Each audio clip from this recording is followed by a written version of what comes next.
different in the neck now? So like I used to get this dragging pain, okay, like all the way to my finger. All the way down, huh? Yeah. Yes. To my finger. I remember. Left one. It's much better now actually, and I can sleep properly. You know, I don't feel that pain. Wow.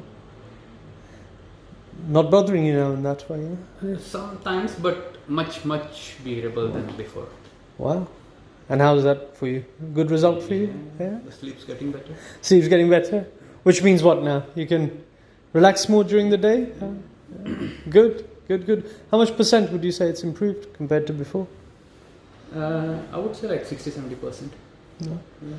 Excellent. Not bothering you in that same way Not, how it not was, on yeah? that level, man. Like when I came to you, it was horrible.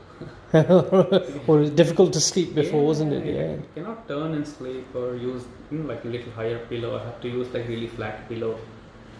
So how does it feel if now that we know that I haven't given you any medication, no injections, no painkillers? I mean, I'm not much fond of painkillers and stuff. Like I would prefer doing something physical or like some physical activities. Yes, yeah. I've So been doing your exercises, neck rotation and shoulder rotation. wow. So you're happy you came? Good, excellent. Keep up on things. Yeah, sure. We'll get it sorted out. Okay. Good.